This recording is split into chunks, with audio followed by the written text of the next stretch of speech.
Welcome to episode 220 of the Grip Strip Podcast, the month of May Buildup edition of the Grip Strip Podcast. My name is Philip Matthew, and I'm your host, and I'm wearing my Chase Briscoe shirt because it doesn't come out all that often since we haven't had a whole lot to root for. Last year, definitely, but definitely had something to root for yesterday. And I'm with my co-host, the iRacing Indy 500 champion, computer genius, a gentleman and a scholar. His name is Josh Fine. What's going on, brother? Hey, I'm doing great, Phil. Of course, another week of racing here on the show. But episode 220, what an appropriate number for the month of May here as we are full on into Indianapolis 500 preparation with practice and qualifying this upcoming week and weekend. So what a great time it is, as always, the month of May here around the world, focusing on Indianapolis and the 500. I got my Cadillac racing shirt, which I got at the Rolex 24. So I think they finished second, which we'll bring up later probably, but at the Monterey Grand Prix at Laguna Seca this past weekend. So good result there for any Cadillac fans out there. So ready to get into it, of course, with all the things we have to talk about. Yeah, I got a busy show. We're leading up to one of our traditions, not just the Masters episode, but the tradition unlike any other for us is the Greatest Day in Motorsports, and getting called to go and talk about Indy by other places, but also for here. The greatest time to be a racing fans right now because of all the motorsports that are going on, but it all culminates on Memorial Day weekend with three of the biggest races in the world all taking place on one day. So that's our lead up here over the next couple of weeks, and this weekend definitely had its fair share of action at Indianapolis. They started the month of May with the road course, and hello, Palou showed once again why he is one of the best guys in IndyCar, and won in a strategic battle over the likes of Winch Power and Christian Lundgaard, who was my wild card selection last week. So I'll pat myself on the back for actually getting something right. We'll talk about the Indy Sanzio Grand Prix, whatever, all the points and key players and the like at a racetrack and a race that is basically a procession every time they race there. We go to Throwback Weekend, and I don't know what nickname that Mike Joy was calling Brad. I've never heard it before. At that point, it confused me. Might as well just call him Baba Booey. It would have made more sense since that's what I call him, and he kind of looks like Baba Booey. But Brad Keselowski driving a Japanese GT championship throwback Castrol paint scheme, benefits from the argy-bargy between Tyler Reddick with a Dale Earnhardt mustache, going full Dale Earnhardt and failing, into Christopher Buescher, and Brad Keselowski ending a 110 race winless streak. Ford finally winning in the 13th race of the season, first win in all three major series of the year. So a lot going on there. We'll talk about the post-race with Buescher and Reddick. We'll get into other key storylines like Stewart-Haas actually doing well, which doesn't seem to happen all that often. So Josh Berry and Chase Briscoe finishing in the top 5, which is definitely a good thing for us as Stewart-Haas racing fans, for me at least. We'll get into the points leading into the All-Star race in North Wilkesboro and what we think about that. In the Xfinity Series, Justin Allgaier dominated. We'll talk about that. They have a couple weeks off before they go to Charlotte, and the trucks will be coming back this weekend at North Wilkesboro, but Ross Chastain went out there and won at the track that basically made his career. All those years ago when he drove a Ganassi Xfinity car and pissed Kevin Harvick off. And now he's a regular championship contending driver who's now got Kevin Harvick's sponsor.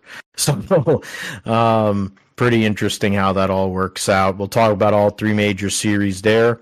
And then we'll talk about the news of the day, which is the NASCAR in-season tournament that will take place on the TNT Amazon summer package next year, with Junior being a big part of as an announcer. Denny Hamlin and many others had a similar idea, but I'm sure none of them are going to get any money for it. We'll give our initial thoughts on that. A busy GSP Roundup. Will mention the IMSA race at Laguna Seca, as Josh talked about with Cadillac. They fell. It was a late battle, fell short, but it was an interesting weekend for the Ganassi Cadillac team and for the Wheel and Engineering team as well, Action Express, who will also be going to Le Mans in a month's time.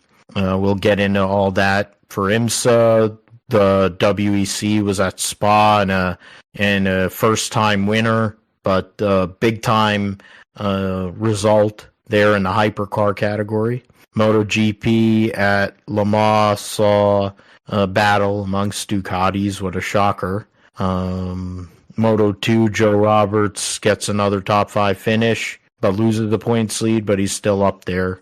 We'll talk about Formula E, their doubleheader at Berlin, Rally Portugal, Indy NXT, and then preview Supercars at Perth and the F2 and F3 at Imola as a lead-in to the San Marino Grand Prix preview. I refuse to call it by the atrocity that they do call it now, because of the stupidity of whoever. I don't know who came up with the idea of naming these races. That person should be fired.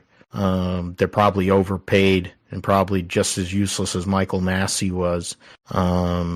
But, they come up with some ridiculous name, and it's like, just call it the San Marino Grand Prix. That's what it is, with whatever sponsor you want to come up with that particular day. That's what we're calling it here. We'll preview, make our picks, and who will finish behind Fish Lips, since he's probably going to win, since every race since 21 there he's won. So we'll get into that. Indy 500 practice, as Josh mentioned, will take place this week. They only give them 4 days or 5, I guess. I don't even know if they get a warm-up on Saturday, but it doesn't really count as like a actual practice. It's too short, really. It's like a 30-minute practice. They only have 4 days. It sounds like rain's going to be a problem the first day, so they're going to have even less time on track. Who do we look at as contenders for the front row? Who do we look at to be in the last row shootout? And, of course, the biggest one, who's going home? Last year it was Green Rehal, in tears, holding his daughters and being consoled by his wife, Courtney Force, after Rahal, Letterman, Lanigan cannibalized themselves in that last row shootout. And then I'm forgetting who I feel like is a Dale Coyne car. But now all that happened. Jack Harvey was getting fired, and he knocked his buddy and basically car owner out of the race, akin to what happened to Bobby Rahal 30 years before in the Indianapolis 500 on qualifying, last qualifying day, qualifying his own the chassis. What was it? I forget what the True Sports chassis that he had bought. They were trying to run that. It was terrible at Phoenix. Then at Long Beach, he finished on the podium. And then I forget whatever, if there was a race in between that and Indianapolis. But then at Indianapolis, tried to make the show with that car and wasn't able to, got knocked out by Eddie Cheever. So you'll see if there will be another epic story like that. It is Indianapolis. So, and NASCAR Trucks and Cup All-Star Race at North Wilkesboro. We'll preview those races. We'll make our picks and who gets the fan vote. So we'll make the picks for who advances out of the Open. So getting into that, Josh will let us know all things going on iRacing and gaming in a sim segment, and then we'll call it a day. So yeah, let's start with the IndyCar race at the IMS road course, the Sanzio Grand Prix.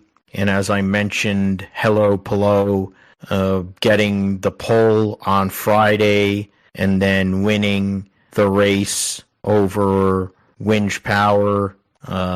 It was a battle between those guys. It was those two and Christian Lundgaard, and those are the three that finished on the podium. You had, we'll get into the results here. Alex Palou started on pole, finished and won. Will Power finished second after starting third, and Lundgaard started second and finished third. Scott Dixon fourth, Marcus Armstrong fifth, so giving Ganassi 3 of the top 5. Scott McLaughlin sixth, giving Penske 2 of the top 6. Colton Hurta, Alexander Rossi, Graham Rahal, and Felix Rosenquist continuing his strong start to 2024. Colton Hurta came from 24th to finish 7th, and McLaughlin 13th to 6th. So those are the two movers. We'll get through some of these other guys. Grosjean, who was getting an argy-bargy with Santino Ferrucci, who is an idiot stick. But, Romain Grosjean also is a dart without feathers, so it kind of makes sense they're getting into each other. Pato O'Ward had an engine issue in warm-up, and then even though he started fifth, fell back. So rough day for the guy who was credited with the win at St. Petersburg. Joseph Newgarden started fourth and dropped anchor, finished 17th. So the last, the race at Barber, which is one of his best racetracks, and then this race here, definitely off. Wonder how that if it'll carry over into his defense of the Indianapolis 500 after winning there. Marcus Ericsson, who's still not happy about the rules that they have for the end of the race in the Indy 500, the 2022 winner of that race, finished right ahead of Newgarden. Teo Porcher, or Teddy Porkchops, as he's affectionately known as, finished 19th. He'll take the Indy 500 off and then proceed to race the rest of the year. Rasmussen, last car on the lead lap. So Palou led the most laps. Basically, it was him and Lundgaard that led the majority of the race. There was only one caution for Luca Giotto spinning out there. So it was a typical race on the road course, IMS road course, because there really isn't a whole lot of theoretical action spots unless it's a restart. So when you only have like two actual start and a restart the whole entire day, you're not really going to have a whole lot because the track is Formula One Tier 1, so it's going to become a procession, and that's what happened.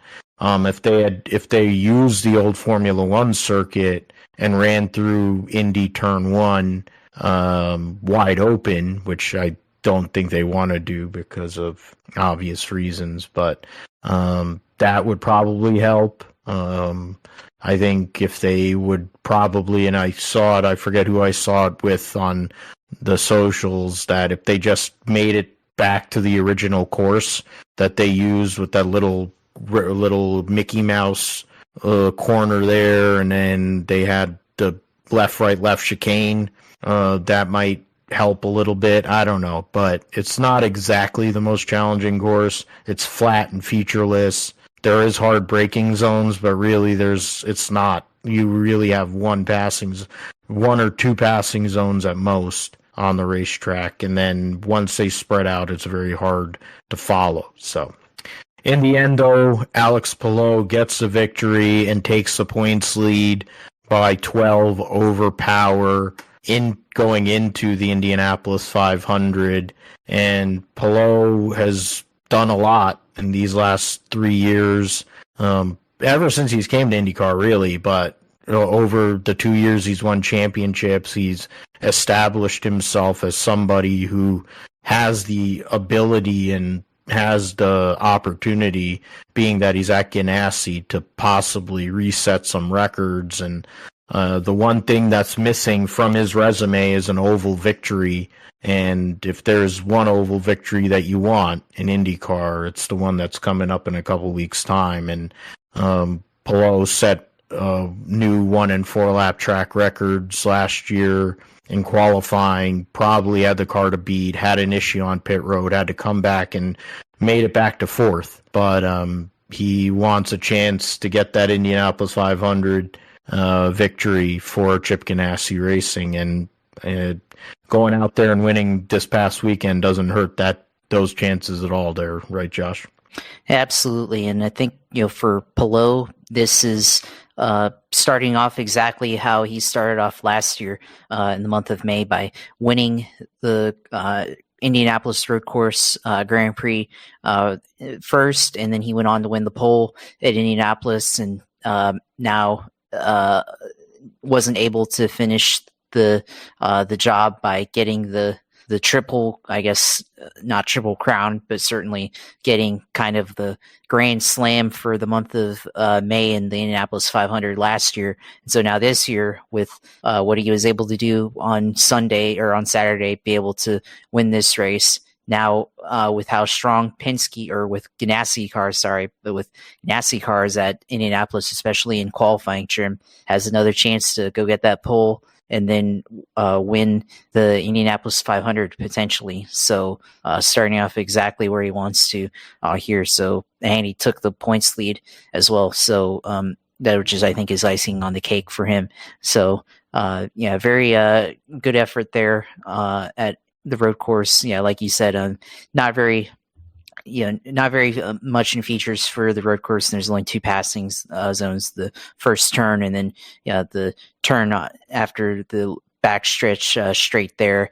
That's really only 2 passing opportunities you have. And I would like to see them open it up on the banking, but probably would put in extra wear onto the tires more than likely for Firestone to be able to handle. We've seen that controversy already before, but in Formula One many years ago. But this race, is very strategic, with Palou basically just trading the lead throughout the race with Christian Lundgaard, and other guys had opportunities to lead laps. We saw Scott Dixon lead a lap. Marcus Armstrong led a handful of laps. McLaughlin led a handful of laps. Alexander Rossi stayed out and led a lap. Graham Rahal got a lap led in. So plenty of guys led laps, but this is really just a battle between Lundgaard and Palou. So, not too much, in terms of, action really, except for, in the back of the pack. We saw, of course, Santino Ferrucci was kind of the story there throughout the weekend, with how I guess defiant he was in his racecraft, and he's basically saying he's not here to make friends, which is a very interesting position to take. Certainly polarizing. I'll say that he's a very polarizing figure in this series, but I guess it's all for naught, because he finished last, mechanical failure there. So maybe Romain Grosjean won that rivalry of the day, with finishing in 12th place versus Santino not finishing the race. But obviously that was the real argy-bargy highlight there in the race, and also in warm-up, and probably in practice as well. But you have that, and then also start of the race was pretty wild as well, with Colton Herta and teammate Marcus Ericsson also getting into it as well. So, and he had some comments there for him. Colton did for Marcus Ericsson there. So, plenty of stuff kind of at the beginning of the race. And there's only really time that stuff happened. Otherwise, it was mostly a strategic type race, and no real challenge for Palou. Willpower at the end kind of had an opportunity, but he didn't have good tires to be able to hang on to the gap that Palou had and wasn't able to make up any ground and started to even fall back towards Christian Lundgaard there at the end. So yeah, this is just a typical race, but I mean obviously it is the kind of the lead on to the month of May and festivities, and of course kind of gives in terms of the star power and who we could possibly look at for who might be able to win at the Indianapolis 500. Of course, I think Alex Palou is at the top of this list because of his victory here, and how good he is in this car. And like you said, hasn't had an oval win yet. So what better way to open up the oval wins with the win at Indianapolis potentially. So that's, I think, what he's looking forward to most, of course. And of course, now he has a family and everything. So what better way to, add to the early family memories than by winning a Indianapolis 500. Yeah, I mean, that we've seen it over the years with Al Unser Jr. when he won with his kids. You think about some of the other, Tony Kanaan more recently, trying to go through some of them, but it's hard to remember them at the moment. But having a family, it makes such a big difference. I mean, you saw how Dario Franchitti over the years, while he was still with Ashley Judd, they didn't have any kids, now he does, but how much it means. And so for Alex Palou, has done a lot in this series over the last 3 years, and now trying to get that crown jewel. It's something that was all hanging over the head of Newgarden, and he finally gets it. He's got bigger problems to deal with other than that now, but for Alex Palou, his teammate Scott Dixon, arguably the greatest IndyCar driver of all time, he's only won this race once. Granted, he's had a few opportunities to win it again, but it's one of the hardest races to win. And it's just like the Daytona 500. It's like Monaco for a reason. If you win it, you're in the elite of the elite. If you don't win it, doesn't mean you've had a terrible career, depending on who you are, like Michael Andretti. But, that's just that one thing that's missing, like Tony Stewart. Same thing for him. But you want to get this race win, and these days, the way the cars are and whatever, it's very fuel dependent. So we'll see how it all works out. We'll preview Indianapolis 500 qualifying here in a little bit. As I mentioned the points, I mentioned the top 2 or 3 in points. Colton Herta 4th and Rosenquist in 5th. 6th is Scott McLaughlin. 7th is Pato O'Ward. 8th is Kyle Kirkwood. 9th is Christian Lundgaard after getting a podium. And the top 10's rounded out by Alexander Rossi. So that's it for IMS for the road course, and we'll move forward into the NASCAR Throwback Weekend at Darlington. Weren't able to get all the paint schemes and all that last week when we were on, unfortunately, but it looks let's go here and look at the weekend here. Do they have the paint schemes? Yeah, they do. Okay. So, I mean, we can kind of do a brief, takeaway of the paint schemes that were throwbacks versus ones that weren't. I mean, I think the one that everybody was talking about from the jump was the Kellogg's Cornflakes Hendrick car with Larson. Texas Terry came back, was wearing the uniform. They got Texas Terry to sort of call a stage, which I don't know how many words he really got in. We had Josh Berry throwing back to his crew chief, Rodney Childers. He had the gold and black Bass Pro Shops car, which is a throwback to Earnhardt at the All-Star race.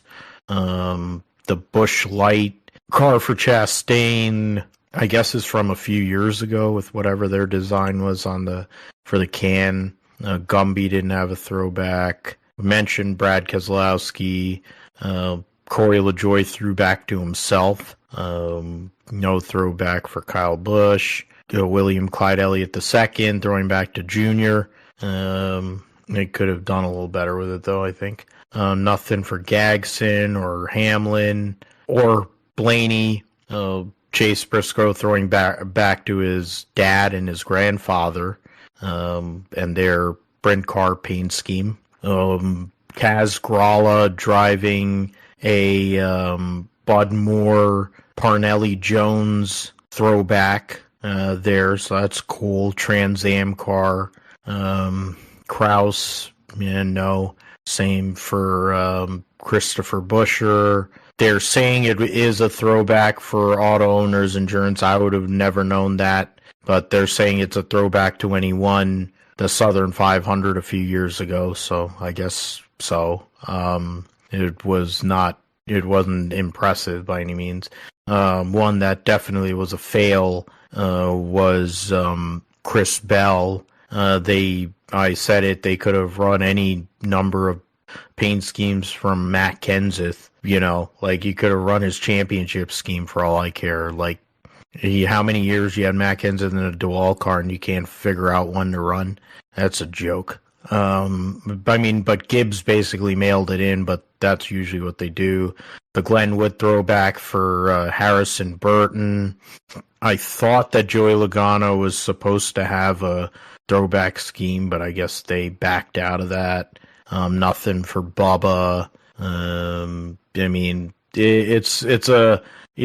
it comes to the 24 car, it's almost like a mail-in. It's either going to be some rainbow car, it's going to be a flame car, one of his paint schemes from an all-star race. They usually don't get it completely right either, and they didn't with the transitions on the paint, especially on the front end, so whatever. William Byron's a cuck anyways. Hemrick, no. The McDowell car is a throwback for the sponsor itself back to their old logos, so credit on that. Todd Gilliland throwing back to himself. The mods, late models. I'm forgetting Ryan Preece's throwback. It's got to have something to do with the modifieds, of course. The Eric Jones one probably has something to do with Richard Petty and his convertible, maybe. I don't know. I apologize for that. John Hunter had one, I think, some sort of other, petty throwback, but he destroyed the race car. Tyler Reddick had a reach to go and find something with Tim Richmond, but good execution, good usage of it was simple scheme, and it worked well with Money Lion, so credit to that. And he had a fast race car. Richard didn't throw back to anything. The Hendrick with another easy one. The Ally, you just changing lows to Ally, and honestly, they could. Mike Joy had a great idea. Basically, changed the blue into a purple and run that paint scheme, and it would be great, and that would probably be a better look. And I agree, to be fair. I didn't like it when Jimmy Johnson was winning in it every other week, it seemed, but it was cool to see it again on the racetrack. No throwback for Justin Haley or Keebler Gibbs. Zane Smith, before he destroyed it, threw back to the K&K Insurance car of Bobby Isaac and Dave Marcus back in the day. The 77 was just essentially a cop car. Two cop cars are out there. And then Nacho Libre threw back to his hero Adrian Fernandez in his first IRL car with the Quaker State paint scheme that he had there. All right, so we'll go to the Goodyear 400, the race results. As you mentioned, Brad Keselowski breaking 110 race winless streak, beneficiary of the incident that took Tyler Reddick and Chris Buescher out there.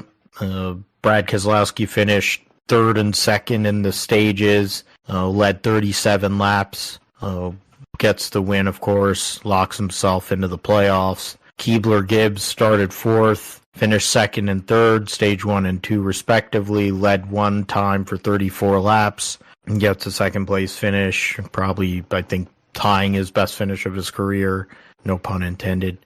Josh Berry started 33rd and finished third in Harrison's Ford. Dennis Hamlin, who's won at Darlington many times, finished fourth. Chase Briscoe started 13th and finished fifth in his Mahindra car. William Byron, who was involved in an incident with his future brother-in-law, which we probably have to talk about there too, making it 3 wide on a restart, which was pretty idiotic.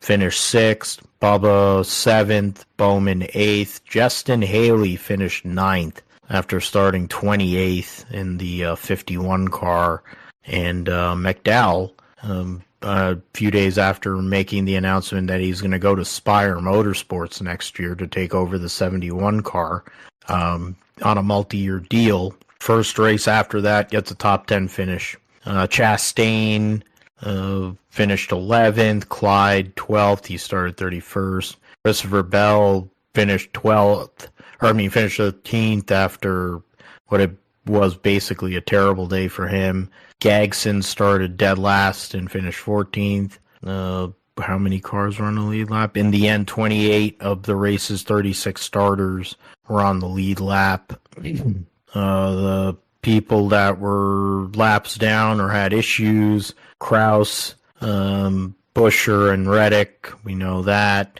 John Hunter hit the wall or whatever, and they had to repair his car. I think it was a toe link or whatever. Thought it was worse than that, but I'm probably mixing it up with Zane Smith because they were both red cars. Hemrick, I'm not sure what happened to him. He was 3 laps down. Larson had one stage 1, led 15 laps, but then proceeded to have issues and spun out multiple times, leading into him fencing it on lap 255 to knock himself out of contention there. Zane Smith nosed it into the fence pretty hard, got knocked out, and then, as I mentioned, Ryan Blaney was the unfortunate innocent bystander in William Byron's idiotic restart move. But we have to start with Brad Keselowski, Josh. I mean, for RFK, for him to leave Penske, which he had, in a lot of ways, he had built around that. He got Joey Logano over there, brought the 2 car back to prominence, with the days of Rusty Wallace, Kurt Busch had moments, but it wasn't as big of a deal, that 2 car. But Brad was a factor, and he won 1 championship, probably should have won more than 1 for them, and didn't get the 500, but he won every other race, big race for them. And he took this risk joining forces with Jack Roush and the Fenway group, and they were not good. Initially it was pretty bad, but over time they have built they're building a great team, and frankly can make an argument they're the best Ford team out there right now. And on a weekend that the Fords actually looked good and actually had a chance, the RFK cars stood tall and stood up the best, and he was up there all day. It wasn't a accident that he was up there. He had a fast race car, and Buescher got a good pit stop there late, and then good restart. Or actually, it was a battle between Keselowski and Reddick, which basically was a precursor to what ended up happening. Buescher goes and takes a 3 wide coming off of turn 4. Great pass. Clears both of them, takes the lead and gets away. But, the way this season has gone for Ford, the new Dark Horse Mustang has not been what the doctor ordered for them to be competitive, so to speak. But the RFK duo seems to be making a positive turn, and and it looks like they are the lead dog right now for Ford at the moment. Going back to the early 2000s when Roush was a dominant presence in NASCAR, but for Brad Keselowski, 110 race winless streak is over. It was at the he was a beneficiary of an incident that took out his teammate, but in the grand scheme of things, RFK is back in victory lane, and Brad Keselowski brings the 6 car back to victory lane for the first time since David Reagan at Daytona in 2011. So it was a huge day for that organization and huge day for Brad as well. Yeah, a very huge day for Brad Keselowski.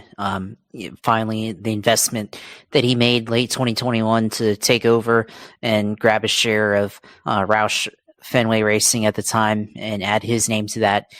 This, finally paid off in a victory for him here at Darlington, of course. But I mean, for me personally, I thought after he made that move that honestly, I wasn't even sure if he'd ever win again, maybe outside of his super speedway race. I mean, outside of that, I wasn't sure if, he would ever win again in one of these cars. But 2022, they were still facing growing pains.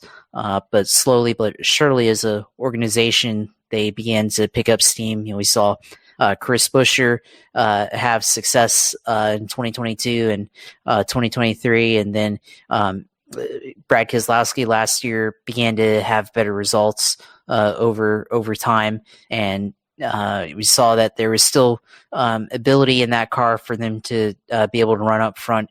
And slowly he's been able to put something together where they could run up front and be in contention for wins. Now, finally, this year, Brad Keselowski gets his win in the number 6 car.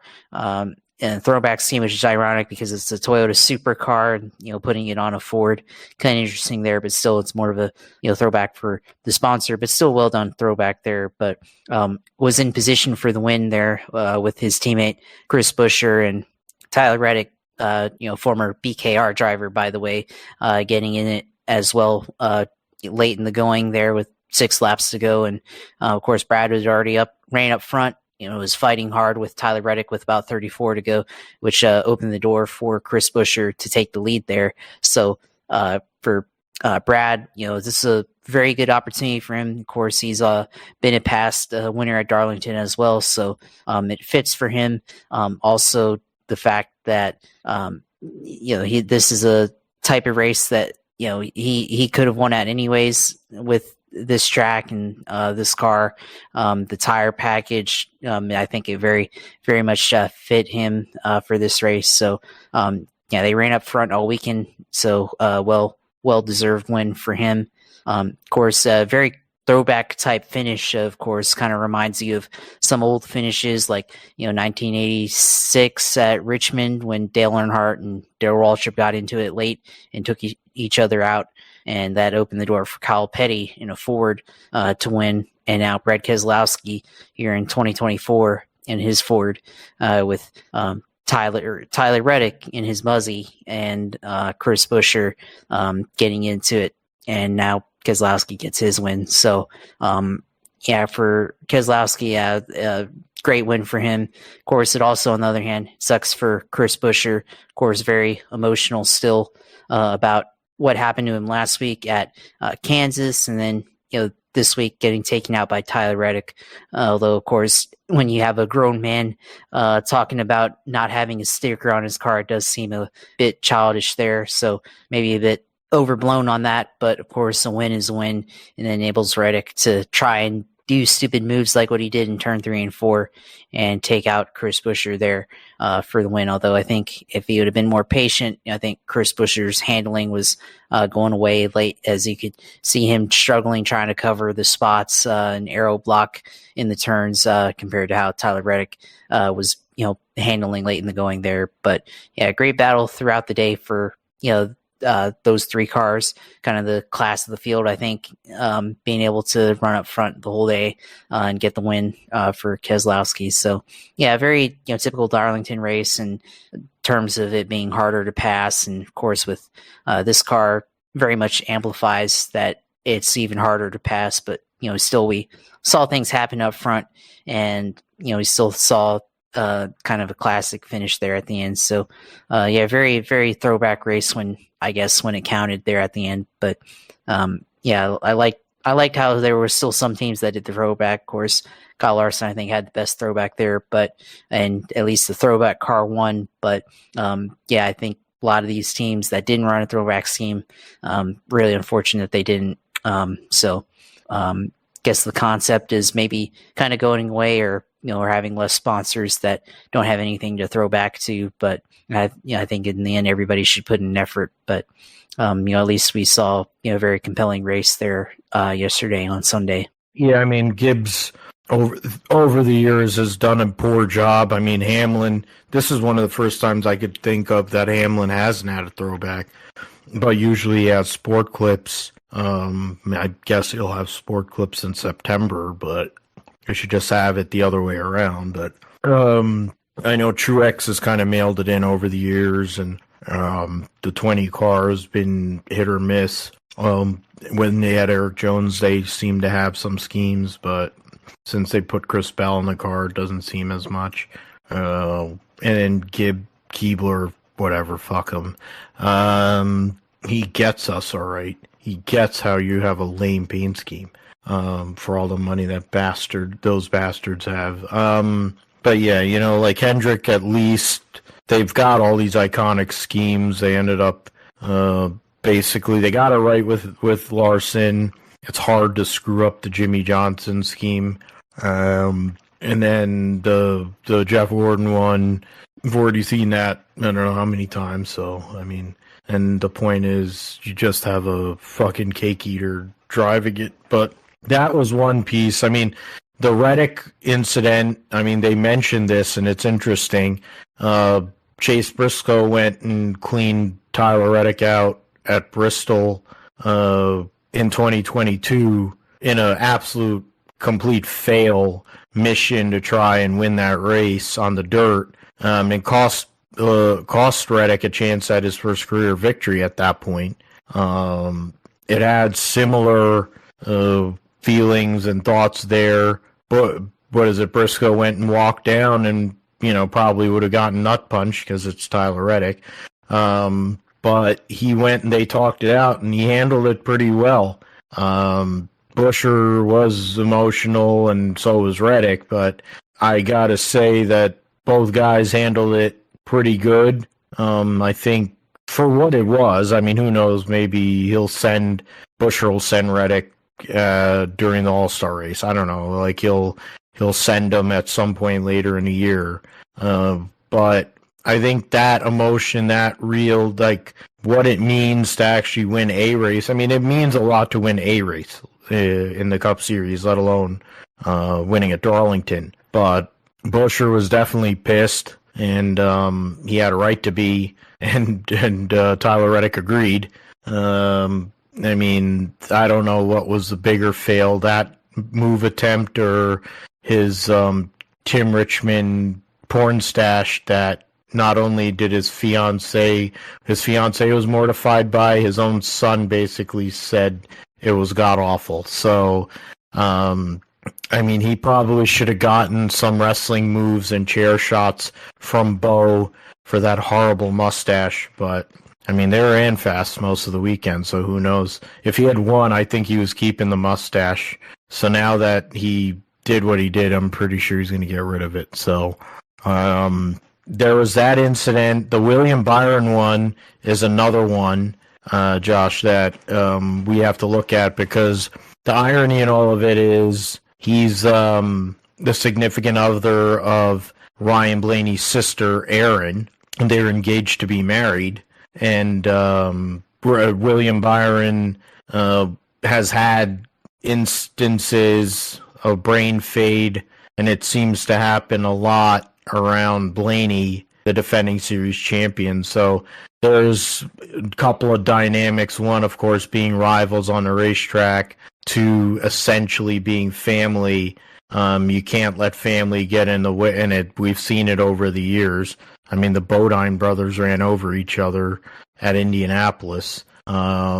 and then didn't talk for I don't know how many, for a year, I think, or something. Then you have other instances of people running, a family running over each other.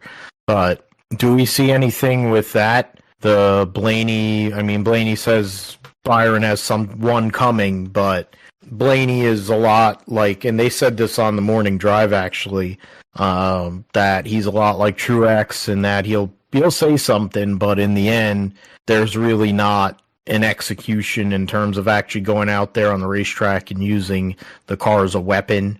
Because like Truex, Blaney was brought up in racing. His dad is a legendary sprint car driver. His grandfather was. His uncle is. So, I mean, he understood the value of a car and what it costs and all these things, and who knows what will come of it. But do you see anything coming of that incident in the future?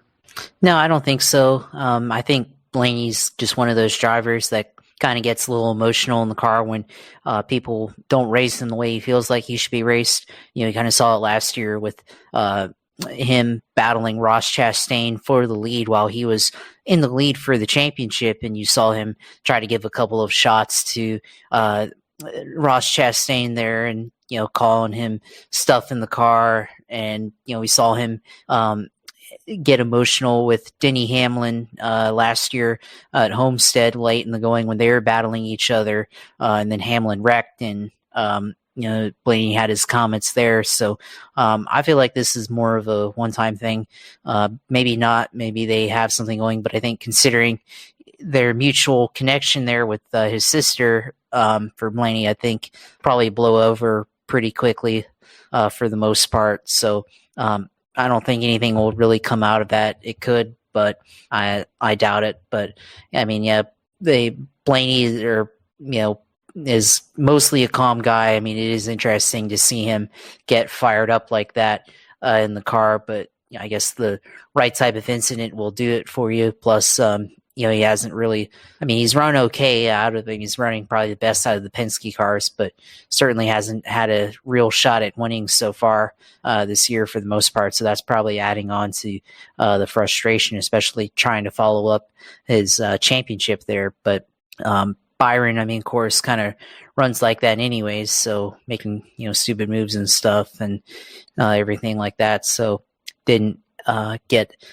the finish that he wanted either in this race, of course. But, I think both of them probably move on from this pretty quickly. Of course, got the All-Star race coming up here. Maybe they get into it. We'll see.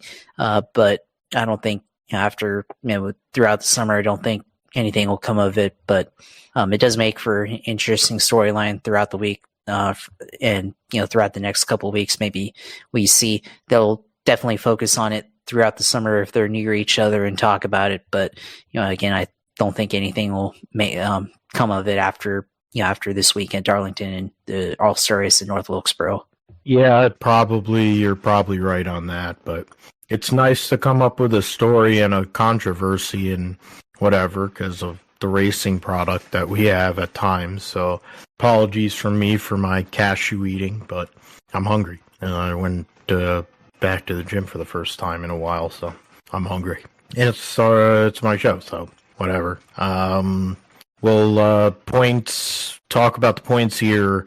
Overall points leader, Larson, even with his issues yesterday, has a 30-point lead on Truex. I think it's a 39-point lead. Yeah, 39 on Hamlin, 49 on Clyde. And that's basically the people that are really in the mix. Those are under the one race, like the absolute maximum total you can get in one race. Byron has 3 wins. He's essentially second in points to Denny Hamlin based on the playoff standings. Larson third, Clyde fourth, Tyler Reddick, Brad Keselowski moves up to 6th. Christopher Bell, Daniel Suarez, who's 19th in points, but because of his win, is in. Truex, Gibbs, Blaney, Bowman. The Gibbs is kind of in his own area. Blaney, Bowman, and Ross Chastain are all closely packed, like 13 points there.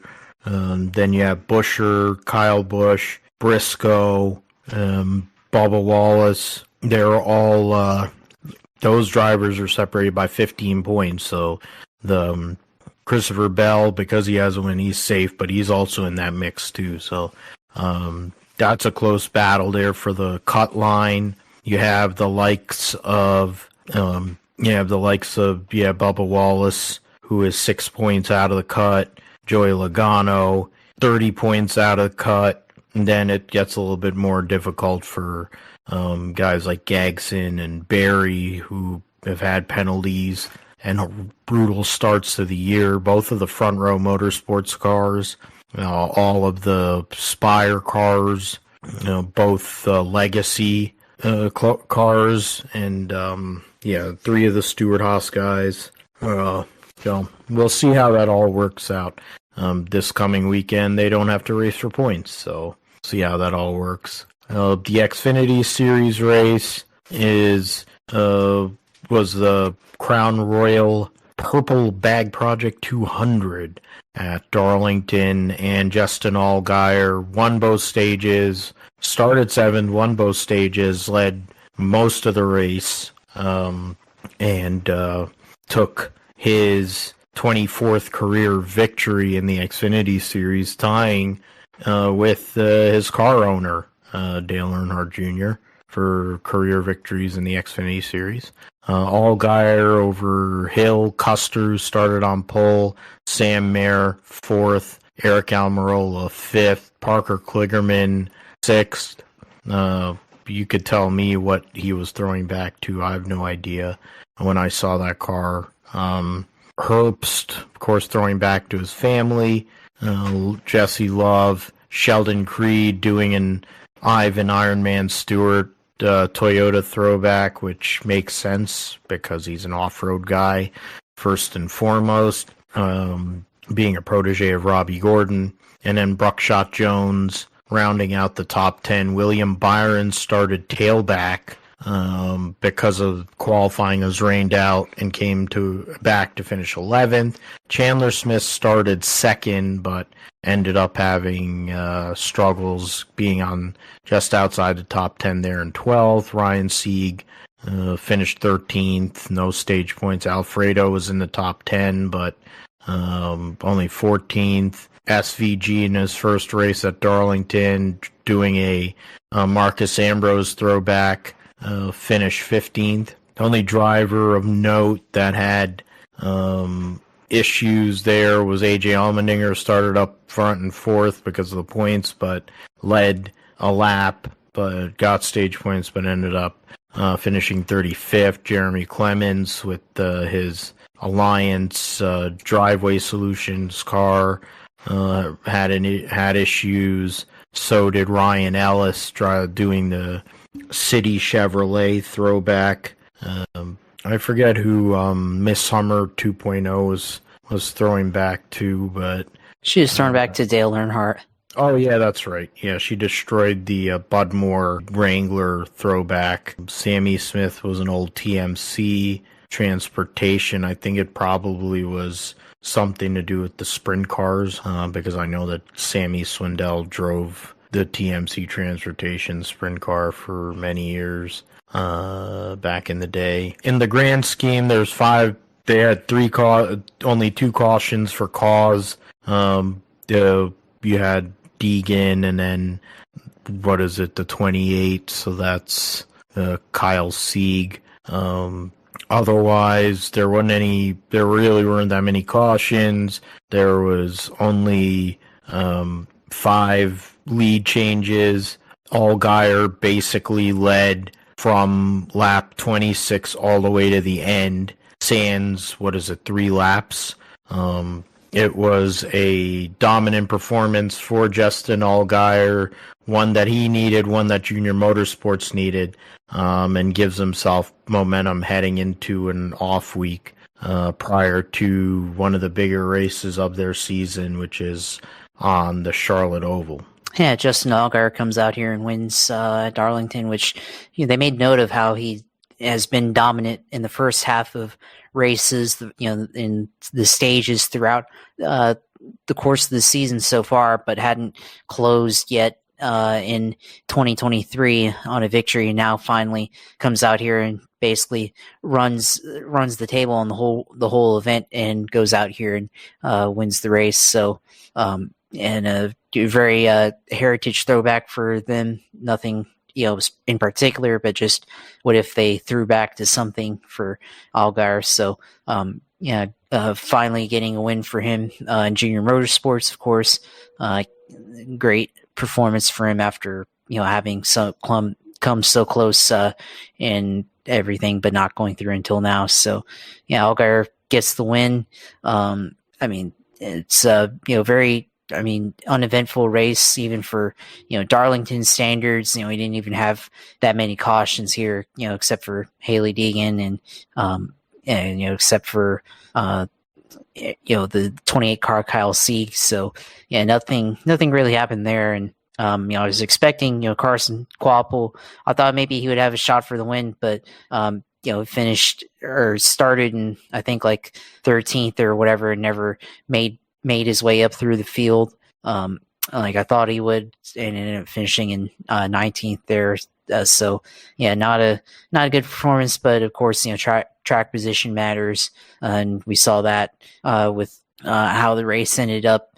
Austin Hill had a good performance as well, but never really was able to challenge for the win there over Allgaier, but couldn't do it. So he goes out and gets a second place finish and adds to his points lead just barely, of course, with Cole Custer finishing right behind him and maintaining a 3-point gap over him. So Allgaier gives him a lot of confidence, of course.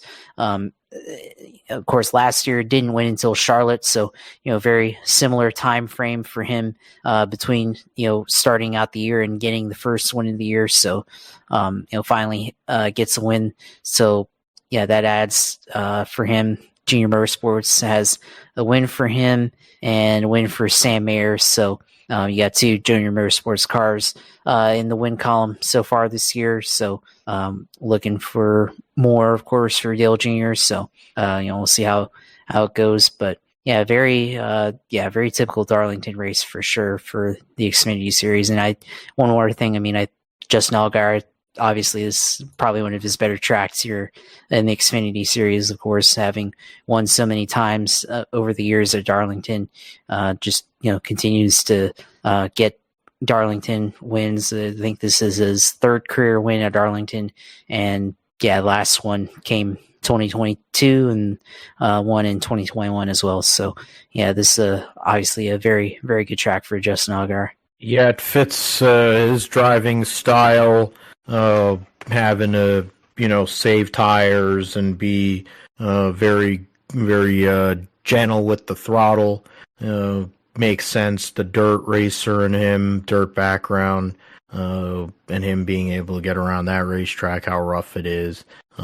Interesting, since Tyler Reddick had a similar background, and you have Larson who qualified on pole, and so there's something to that, I would say. The points. I was looking through all the paint schemes. A lot of the teams did a throwback. A good amount of them did. So credit to most of the Xfinity field for actually trying different levels, different things. Hill leads the points overall and by 3 over Cole Custer, 5 over Chandler Smith. That's the battle for the regular season title. Chandler Smith has 2 wins as well, so essentially the same. Right now, Chandler Smith has 1 more playoff point because of 3 stage wins to Hill's 2. That's Jesse Love and Justin Allgaier are tied, 57 points behind, and both have 1 win. Allgaier already has 6 stage wins so far in 2024 through 11 starts. Herbst 6th. Then you have a gap which is AJ Allmendinger, Sheldon Creed, Parker Kligerman. They were all clustered together. Then Anthony Alfredo, Sam Mayer, Bruckshot Jones. In another cluster, Sammy Smith just outside of the top 12 in 12 points behind. Sieg 13 points behind. And then SVG minus 27. So they'll take this coming weekend off and then move on to Charlotte. Mentioned plenty of schemes, but time for another day, I guess. Oh wow, Eric Almirola driving a truck again. Interesting. The Buckle Up South Carolina 200 at Darlington for the trucks sees Ross Chastain lead the last 3 laps of the race after a battle with himself and Ty Majeski. They're late. Corey Heim had won both stages and led the most laps after starting second, but then had a wreck. He was part of the wreck that Dean Thompson triggered his teammate after the end of stage 2, starting in stage 3. So that was a lost opportunity for Heim to get another victory, but in the end he gets a couple of playoff points, even though he finished 28th. Let's see. Chastain over Nick Sanchez, Ben Rhodes, defending series champion Christian Eckes, Ty Majeski, your top 5. Chase Purdy, Colby Howard, another top 10 for him. Taylor Gray, Ty Dillon, and Tanner Gray. A couple of randoms, Matt Mills, Lawless Allen, 11th and 12th. Timmy Hill, Friesen, Massey. Go and look at how many cars are on a lead lap. There's 20. Then you had Lane Riggs. Got Daniel Bailey, Curry, Daniel Dye. They were all 2 laps down. Then you had Ankrum, who had a throwback. Jack Wood had a throwback. Dean Thompson, who triggered the wreck. Raja Caruth, Matt Crafton, who mailed it in. And then Kyle Busch, who spun out and hit the fence and knocked himself out of the race basically immediately, was Kyle. And it's a rare mistake on his part, but somebody who didn't make any mistakes or made less mistakes than anybody else is the Melon Man. And you think about Nice Motorsports right now, they're not as strong driver-wise by any stretch of the imagination, so it's got to be a good morale boost for the organization to put Ross Chastain back in a truck, and they can show they still have pace in those trucks when they have the right guy behind the wheel. Yeah, and Ross Chastain, of course, had a lot of pace this weekend in the Truck Series leading up into this race. With, of course, his crew chief in this truck was his crew chief in 2019 when he had arguably his most successful season in the Truck Series and kind of led up to the opportunity as now with Trackhouse. And for Ross, winning here late in the going, of course, off of the final restart. Good result for him. First victory for him so far this year. So Ross gives that team a big morale boost, of course. I feel like he's the only one that really wins in the Nice cars for the most part, but he is a proven winner on this circuit. So it's proven to get it done, of course. But I think for me, of course, the most shocking result was Kyle Busch wrecking out of the race on lap 2 effectively and when spinning out there, which maybe the pavement being green from all the rain, maybe that was part of it, getting loose off of turn 2. But I mean, the reason why it is because I decided to take the picks that we give every week on this show and put that into a parlay bet of $10, and Kyle spun out in lap 2 and that blew up. So I guess it doesn't work out, and Kyle Busch, like, probably the most reliable bet that you could put on in the a Truck Series race, and of course had the best odds going into it, but ends up not winning the race and not even making it to lap 10. So this is, I think, the fastest he's ever DNF'd into a race since he started his career back in 2003 in NASCAR. So it tells you how good he is and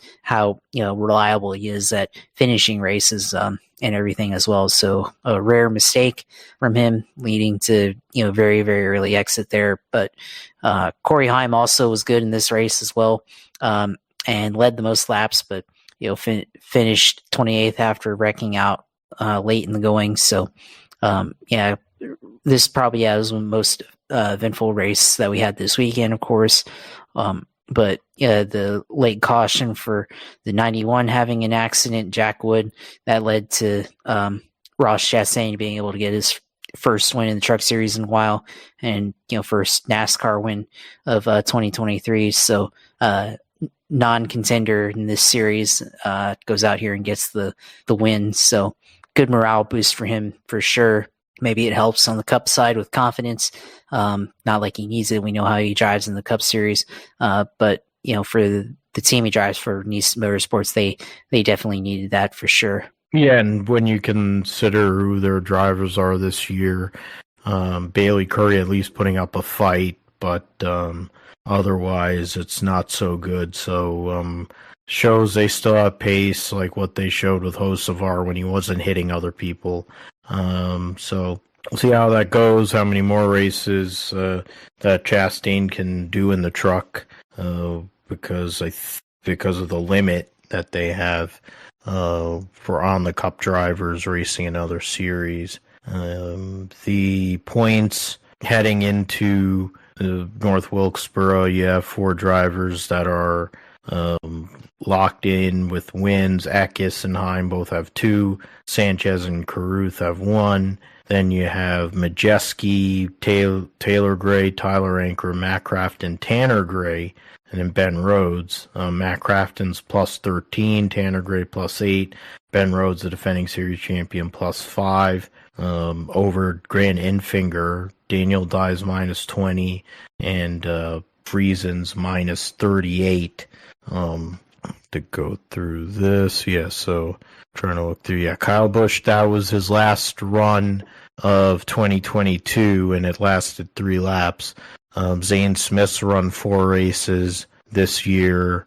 Then you have Sammy Smith, Corey LaJoy have run 1. Chastain's run 2. Chris Bell's run 1. So there you go.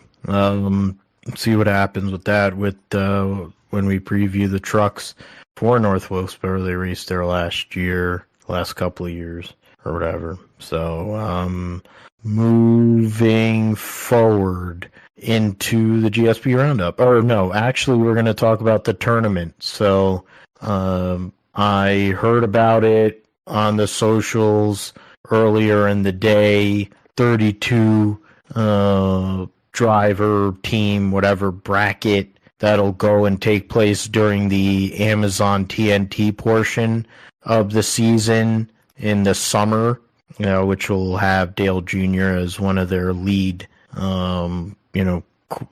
commentators there, with a $1 million prize, which, $1 million you're giving at the All-Star race here on Sunday. And when you look at the value of money these days, $1 million is cool, and I would definitely love $1 million, but it's not the same cachet, and it doesn't go as far in today's NASCAR as it did when they had, when even in the old days of the Winston, when they initially gave out $200,000 for the winner or whatever, back in those days, and Durwood saying, I hope Rusty Walls chokes on that $200,000 and the like. So there will be $1 million on the line for whoever wins it. Head-to-head battles, a lot of it angled towards gambling and betting, like Josh mentioned, in terms of a parlay for Kyle Busch. I think that's part of the angle. In-season tournaments, I think, are the new vogue thing after the NBA has been using it. I think the NHL has one. I don't remember offhand, but they don't have it in baseball, but they definitely do in basketball. They do have it in soccer or European football. But for me, it's yet another thing you have to keep track of. Is it really necessary? Are you really going to draw more people because you have a bracket? It's not like the NCAA tournament. You have the protagonists or the people that are out there every week. And I don't think it's going to make them drive any harder because it's $1 million. And I also don't think that we'd have to see what the schedule is, which they keep on mentioning, putting rumors out that they may put the schedule out soon. But I could take it or leave it. Josh, what do you say or feel about this in-season tournament? I mean, it could be interesting to watch this play out, but it's a bunch of guys going for a cash prize. I mean, what's wrong with that to me? But I will agree, that $1 million for a race car driver doesn't really feel the same. I mean, maybe to you and me. I mean, even for me, definitely would be nice, but it doesn't. Watching a bunch of rich race car drivers go at it for $1 million doesn't really do anything. Of course, maybe back in the 80s, $1 million was a big thing, but these guys have pretty good salaries now where it's kind of down from what it was from the peak, but they still definitely make a lot of money. And NASCAR is the most if you want to earn money in racing as a driver, it's definitely the one that's the most financially viable in terms of that. But I think that with money these days, maybe why not $2 million as a bonus, or $3 million or something, which definitely would make things a little bit more wild, or even like $5 million. So especially with TV contracts and all that stuff. So I don't really have a problem with it. Of course, born out of Denny Hamlin's idea last year on his podcast that he did with the Actions Detrimental Dirty Mo Media in-season bracket. So might make things more interesting in the summer, but it's also kind of overcomplicates things a little bit because you have this to worry about, and then you also have the real playoffs to worry about as well, along with stages and all this other stuff. So it's a good idea, but probably just over saturates things. And you have a 32 driver field in the this bracket, I think, which definitely is a lot of drivers to consider. I mean, that's like basically the whole field for the most part on some days. So we'll see how it goes, but I don't know how long this lasts. If anything, maybe it'll draw a couple of eyes to the TV, especially if you're the gambling type and all that. It might make things interesting in that regard. But people trying to compare it to the Winston Nobile 5 or the Winston Million. Well, those were, and even to Dash for Cash, those are very select drivers going for it for a specific prize. And the Winston Million was supposed to highlight the 4 crown jewels in this sport. And then, the Dash for Cash kind of highlights the driver, I feel like, every race. So, I think it could work, but it's probably a little bit too much, and they just don't have enough, or they have too many drivers competing for it. But I don't really mind seeing people trying to race for some extra money, although I think it should be a little bit more. So, it could work. And also, I think part of it, TNT, they might be losing the NBA rights after this season. Apparently, NBC might be returning to broadcasting the NBA. So I think TNT needs something to try to draw some more people back in to watching them, of course. So, we'll see how that goes. Of course, if they do lose the NBA, that's kind of Dale Jr. He knows Charles Barkley. He knows Shaq. So, that is a little bit of a loss of collaboration there. But I mean, for TNT, they need something like this to help garner interest, and of course, Amazon Prime as well. They'll probably integrate some feature into Prime Video while you're watching the race to help people keep track of this competition. So might make things interesting for sure. But with how that plays out, we could see some things happen where whoever's in the bracket they're trying to beat, they're trying to race each other for that, but then they also, maybe it has implications for if you have two drivers that are in it, like say like in this situation we had at Darlington this past weekend, Chris Buescher needs a win to make it into the playoffs, and then Tyler Reddick has a win already, he's in the playoffs, and they're also going for this bracket fighting for $1 million potentially, and Reddick takes him out and loses the race, and so does Chris Buescher. Well, Chris Buescher what if that's his only opportunity to win a race to make it into the playoffs?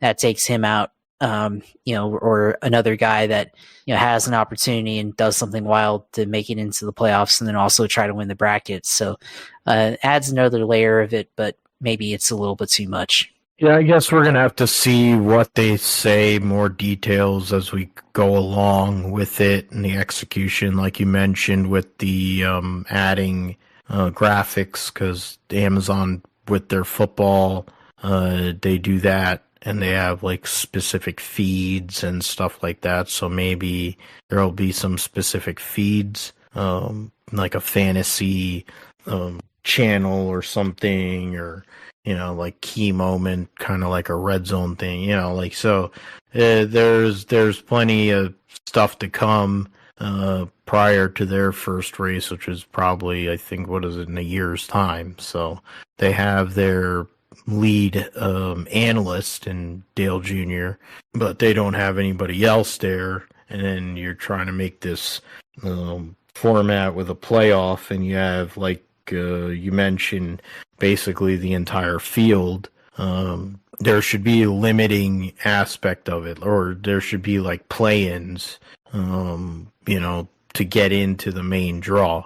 It's like challengers, essentially, for tennis, or pre-tournament qualifying on the PBA Tour, or trying to be a qualifier at a tennis tournament for anything, whether it's a main draw or for like a major and stuff like that. So we'll see how it all works out when it comes time for that. So undo, yeah. So the GSP Roundup will start here. We will begin with IMSA at Laguna Seca. Porsche gets their 600th win, and Penske gets his 100th sports car win at WeatherTech Raceway for Nick Tandy and Matthew Jaminet, beating the 31 Whelen Engineering Cadillac by 5.764 seconds. Durrani and Aiken, Dane Cameron, Felipe Nasr gives Penske Porsche 2 out of the top 3. The number 40 Acura of Jordan Taylor, Louis Delatraz was 4th. Renger Van de Zandt and Sebastian Bourdais 5th. And the 10 car was 6th with Ricky Taylor Albuquerque, the 2 BMWs, and the 2 private Porsches rounded out the GTP cars. The GT Pro, the Lauren Heinrich and Sebastian Priaulx get the win, finish 11th overall over the Kirchhofer and Oliver Jarvis for FAF, and then Tom Milner and Nicky Katzberg in the Pratt Miller Corvette Racing number 3. Around out the podium there, Russell Ward and Philip Ellis for Windward Racing Mercedes. They finished first in the GTD category. Second was Patrick Gallagher, Robbie Foley for Turner Motorsports. And then Adelson and Elliott Skier for Wright Motorsports. They had a special scheme there. So that was the podium finishers for all three classes. Their schedule leading in their next race will be at Detroit, which with that race, I think it's limited to GTP and GTD Pro. So smaller field for, of course, the smaller track, which is the Detroit Grand Prix street circuit. WEC, the WEC, ran at Spa for the Spa 6 hour, and that's the last race before they lead into 24 hours of Le Mans. The Total Energies 6 hours of Spa saw the privateer Hertz Team Jota Sport number 12 of Will Stevens and Callum Ilott get the victory over the Porsche Penske Motorsports number 6. So Porsche won to Estra Lauderer Vanthoor. And then the number 50 Ferrari finished, what is it? The Porsche Penske car lost by 12.3 seconds. Then they were separated by a minute between themselves and the Ferrari number 50. Ferrari also finished in 4th. Proton competition, Neil Yanni, Julian Andlauer finished 5th in class. The Toyota 6th and 7th. AF Corsa Ferrari 8th. Alpine number 35 was in 9th. And the Peugeot was in 10th there. And then in GTD or whatever the hell, not GTD, that's IMSA. In LMGT3, the Manti EMA Racing number 91 gets the win over his teammate, the number 92, Pure X RX Racing. And then the Iron Lynx gets a top 3 finish there. United Autosports with their McLaren, and then the Iron Dames finishing 5th. So that was, and they took up spots 16th through 20th. Heading to Le Mans, we'll get into the points and all closer to the Le Mans 24 hours. The MotoGP was Jorge Martin, who gets the double with the win in the sprint, and then the win itself in the French Grand Prix. So Jorge Martin by 0.446 seconds over Marc Marquez and 0.585 over Pecco Bagnaia. His teammate Enea Bastianini was 4th. Maverick Vinales 5th. Fabio Di Gianantonio was 6th. Morbidelli 7th. Brad Binder 8th. Alex Espargaro 9th, and Alex Marquez rounds out the top 10. You had 6 bikes that didn't finish the race, 16 bikes that did, so Luca Marini was the only one that didn't score a point. In Moto 2, you had Sergio Garcia and Sergio Garcia over Ayagura, Alonso Lopez, your top 3. Joe Roberts back up to 4th. Stomicat Chantro was 5th. Canet, Aldeguer, Alberlino, Arenas, and Guevara rounding out the top 10. The standings heading over to their next race in 2024. Jorge Martin, 38-point lead on Bagnaia, 33 on Marc Marquez and Enea Bastianini, and then, 81, so, like 50, just around 50 points behind their Maverick Vinales. And in Moto 2, Sergio Garcia with his win takes over the points lead by 7 over Joe Roberts, Aldeguer, Gura tied for third, and Alonso Lopez in fifth. MotoGP also announced that they're going to drop India because of financial problems with the vendor, and they're going to go to Kazakhstan. They had already planned on doing that, but hadn't homologated the track and whatever other instances, so that's part of why they didn't end up going there. But in this case, with the situation of they were able to go and get that. So let's move on to Formula E in Berlin. I'm going to try to rush this a little bit. I've been kind of taking a lot of time. So the results of the races, Mini Meal, Sun Mini Meal, Berlin Prix. In round 9, Nick Cassidy got the win, fastest lap, took the points lead. Jean-Eric Verne, Oliver Rowland, top 3.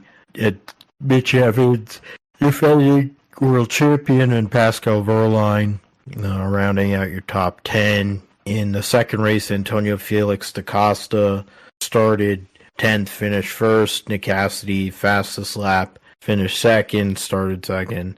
And Oliver Rowland from 16th, finished third. Wehrlein and Dennis, actually the world champion, my bad. Jake Dennis is the world champion.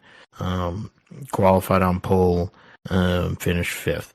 Points heading into next rounds. Nick Cassidy by 16 points, 22 over Oliver Rowland, 38 on Jake Dennis, and then 43 to Mitch Evans in fifth. The Rally Portugal, get into that. And WRC results and standings after Sebastian Ogier has won back-to-back rallies for Toyota. Toyota has won 4 out of the 5 races so far this year. Rally Portugal for Ogier gets the win by 7.9 seconds over Otanek. And the third place finisher was Thierry Neuville, who ended up being beat. And then you had Neuville's nearly over a minute behind there.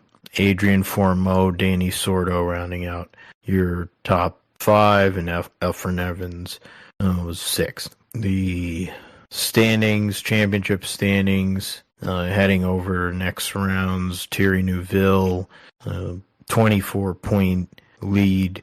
You then have 31 to Tanek, and then 39 to Fourmeau, 40 to Ogier, who's taken consecutive victories from other people. Katsuda, Rovanpera, Lappi, struggling. Mickelson was 9th. Oliver Solberg in a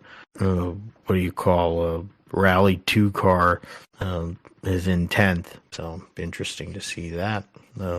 Indy NXT was at the IMS road course, and Abel, Foster there. So Jacob Abel, and then Louis Foster on Saturday won the second race. Louis Foster, Jacob Abel, Kyle Collette, your top 3.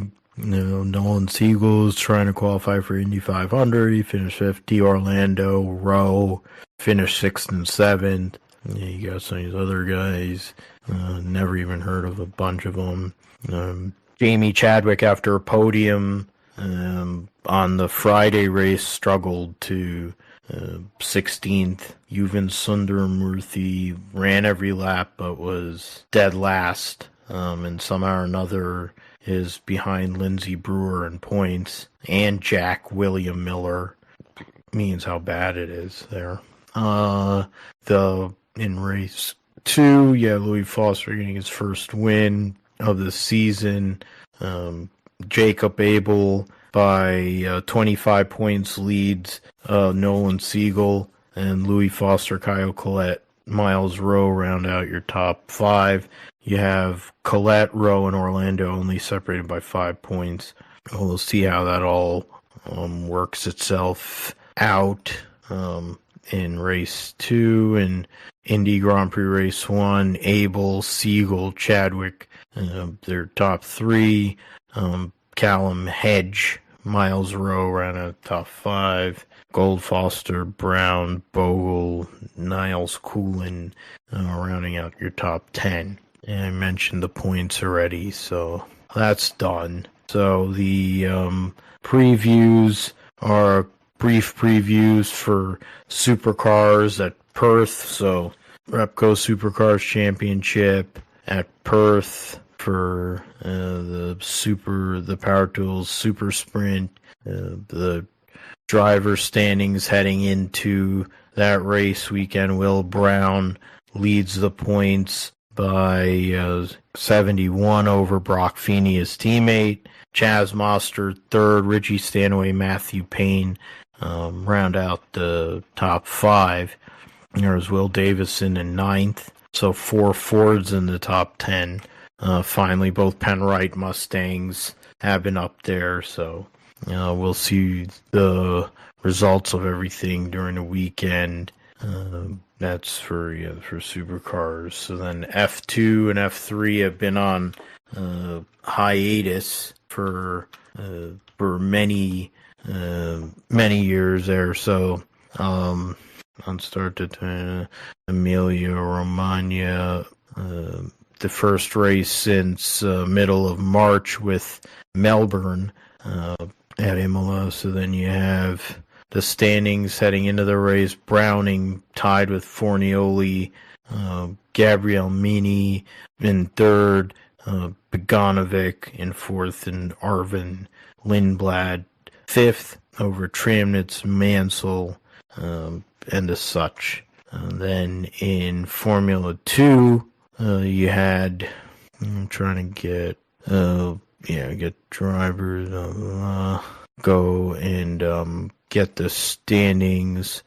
Zane Maloney not willing to pay 15 points, or they're up 15 points, Maloney over Paul Aaron, and then 21 over Dennis Hauger, Isaac Hadjar, Quishmini, and Enzo Fittipaldi are all well behind, trying to figure out what they need to do to get back up there. So we'll see how that all works out. They'll have back-to-back race weekends, Imola and Monte Carlo, before they take another break before Barcelona. So we'll see how that all goes there. All right, so now it's time for previews and picks in terms of Formula One and the San Marino Grand Prix this weekend. You have teams that are bringing updates to the first European race of the year, Josh. We'll see what some of them, if they can improve. I was the first one to pick last week, so you get the first call on who's going to end up with the victories here at Imola. Well, I mean, after a brief time away from the winner's podium, or at least first place part of the podium, I think Max Verstappen returns to winning form, of course, at Imola. Second, I'm going to go with Charles Leclerc, and then third, I'm going to go with Lando Norris, following up his victory at Miami with third place here at Imola. All right. Yeah, so for me, I'll go with Fish Lips as well, and I'll go Smooth Operator instead of Eclair, and Oscar Piastri instead of Norris, rounding out the podium. So behind Fish Lips, Sainz, and then Piastri. Those are our choices there. We'll go to Indy 500 qualifying. I wanted to go and find the Indy 500 entry list, and that's not what I wanted. But I wanted to go with something else. Yeah, there. So I'm trying to bring up the entry list for the Indianapolis 500. Forward Valor. Oh wow. I'm gonna send it over to you, Josh, just to go and talk about some of these drivers. 34 teams that are. You'll have 8 former winners attempting to qualify for this race, and 7 rookies, 13 U.S. drivers, 21 internationals from 13 different countries. And so that's interesting. 8 winners. I don't know what the maximum amount of winners has been in the history of one Indy 500, but 8 is definitely a high amount relative to the number of cars that start in this race. Josh, just let us know what you think on some of the drivers out there, people we should be looking at, and then in terms of who we should look at also for qualifying. Well, yeah, I mean, I think for qualifying first coming up this upcoming weekend, I mean, I think you got to think about the Ganassi organization. Obviously, Alex Palou talked about him earlier when we were talking about the road courses. I think he had a good chance of getting this pole. And also, I think with Scott Dixon, always fast here, multiple times on the pole. So I think he has a good shot of winning here on the pole. Now you have Linus Lindquist, of course, Marcus Armstrong, rookies here in this series and in the organization. So a little bit harder for them, but they can't count them out as far as pace goes here.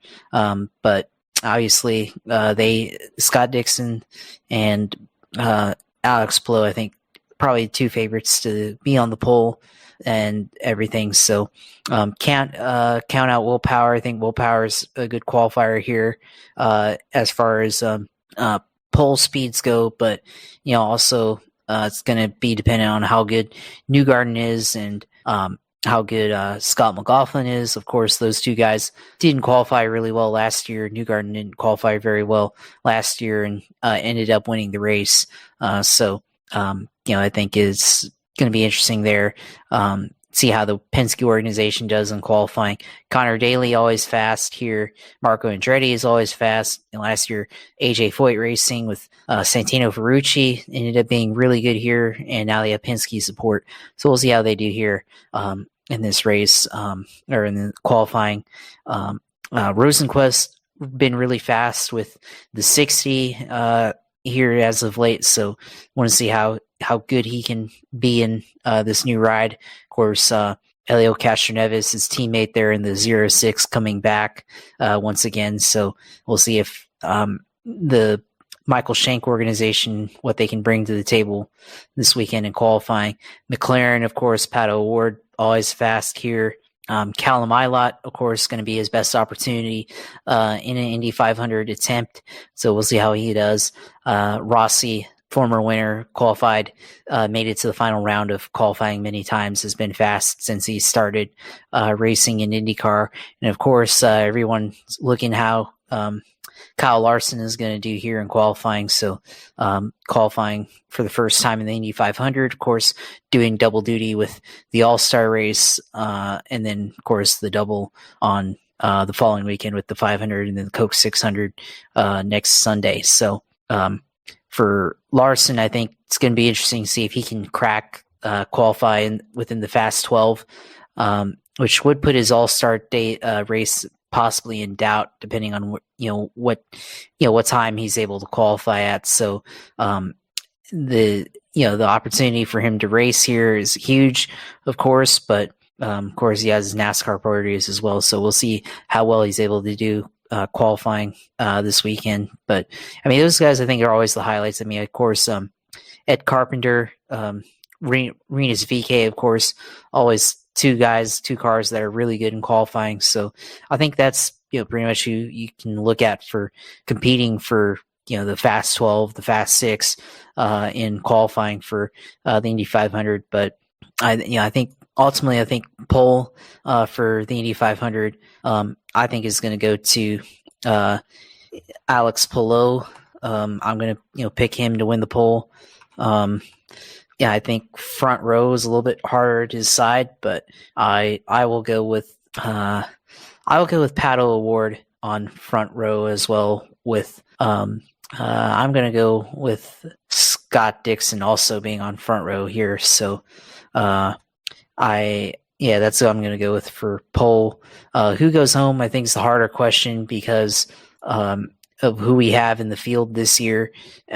And basically the extra entry, if you take out Kyle Larson, this looks like a standard Indy 500 IndyCar series event, of course. So it's a little bit tougher to figure out who's on the entry list that could fail to qualify. But it's a pretty tough list to see. But maybe I don't know. I mean, it's hard to say with Ed or Dale Coyne racing car, but maybe Nolan Siegel, he's a rookie here in this series and everything. Maybe he fails to qualify, or maybe when the DRR. I mean, it's hard to say that a DRR car would fail to qualify, but Ryan Hunter-Reay, of course, or somebody like that, former champion, former winner, but could they end up, or could he end up falling out of the qualifying field on Saturday and Sunday? So it's going to be really interesting to watch out for. Of course,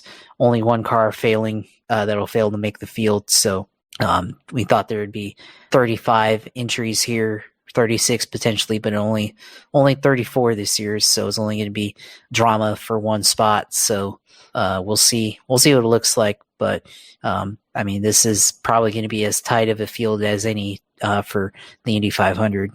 And Ryan Hunter-Reay in the past, of course, has been knocked out of this race and failed to make the show. Had to go and take over somebody else's ride. In terms of for the Indy 500 qualifying, I mean, bringing up, I mentioned all the winners. We got Callum Ilott filling in the Arrow McLaren number 6. You mentioned Kiffin Simpson, Linus Lundqvist for Ganassi, Marcus Armstrong as well. So 3 of their 5 drivers are rookies in this race.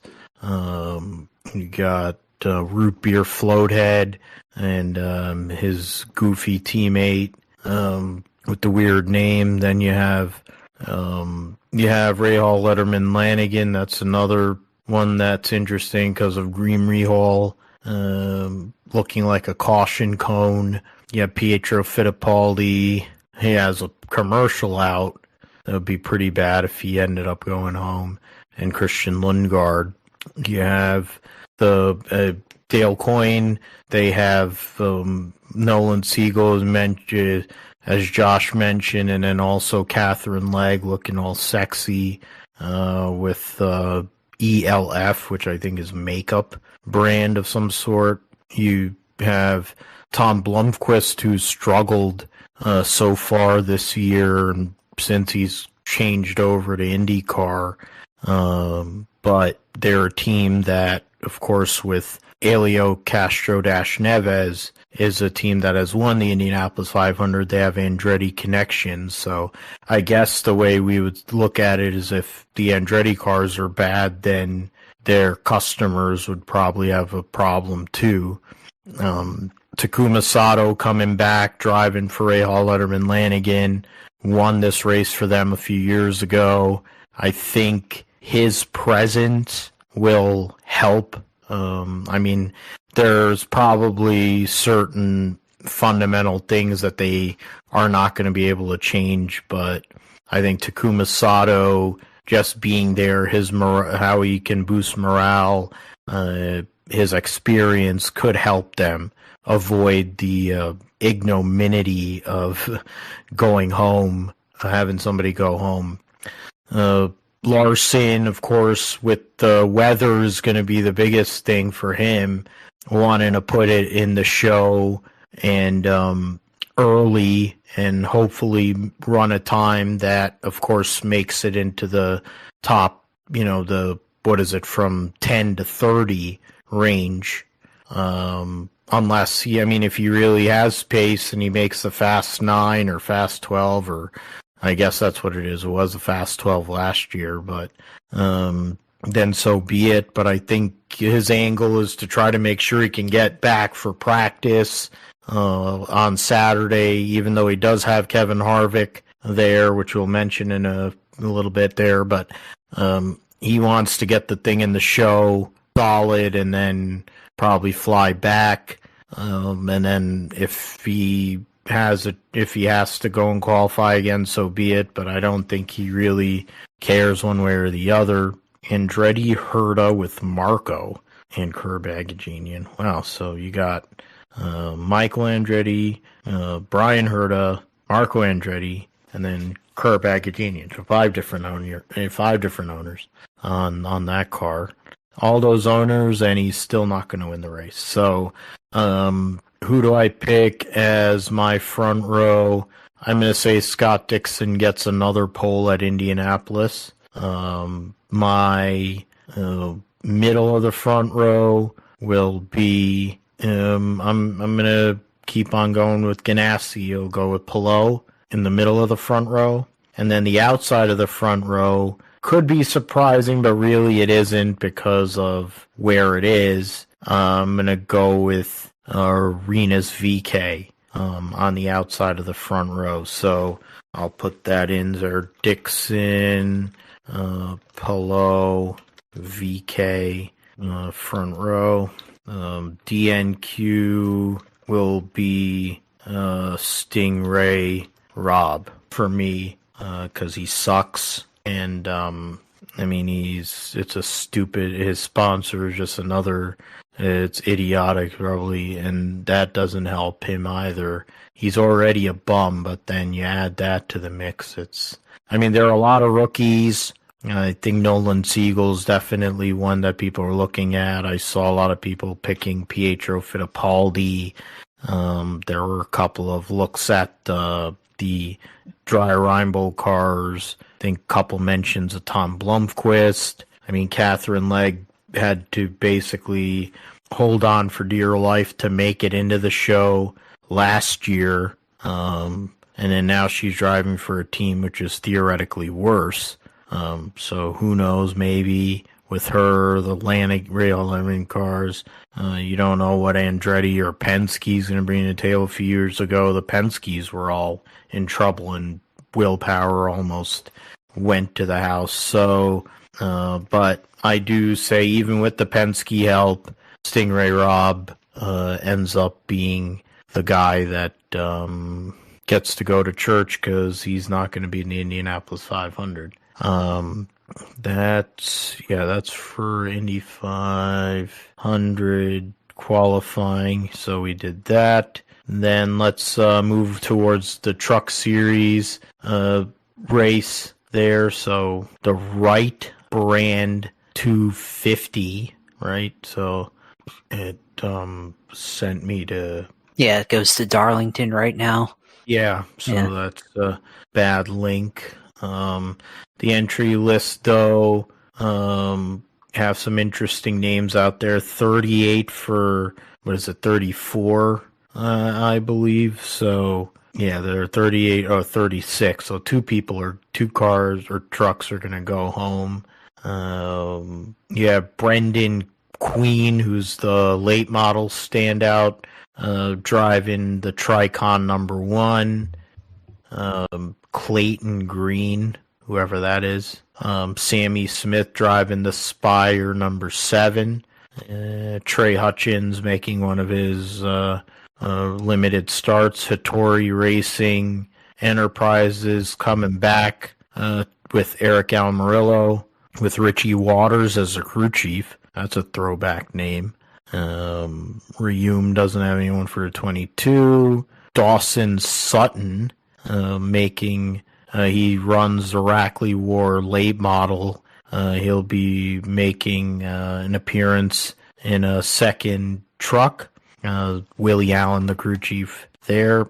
You got Ross Chastain will make another start in the number 45 with sponsor of North Carolina Governor's Highway Safety Program. And then, Connor Jones again for ThorSport. Stephen Parsons with the Henderson Motorsports Food Country USA truck. Boy, he sucks. I don't know if that's the Jeff Hammond, but they have him as Jeffrey Hammond. So who knows? It probably is Jeff Hammond. Justin Carroll making one of his limited appearances. And that's that. So it's a repave, so we don't know what's going to come of it. I know that with Cup, they're going to have an option tire, but will it lay down rubber? Will it be something other than a one-groove racetrack? I have a hard time believing that. It's going to be very track position centric, and qualifying is going to make a huge difference in this race compared to others, I guess. So in terms of who fails to qualify, I assume that the 90 would be one of those. And then I think the 04 doesn't run every week. I mean, the 14 would be another one that I would think would be a person that could go home. But in terms of who I pick to win, I'm picking Corey Heim. To me, he's pissed off. He had a chance to win last week. He had the best truck. He goes out there and puts up a third win early in the season. My wild card pick, you really can't say Ross Chastain because he just won last week. I'll go with Stephen Parsons, the current spotter for Corey LaJoy. That's who I'll go with. So I pick trucks at North Wilkesboro, and Phil has Corey Heim to win, and Stephen Parsons wild card. All right, Josh, how about you? I'm gonna go with Grant Enfinger to win this weekend, which would be kind of a long shot, but he's the guy that can get it done at North Wilkesboro.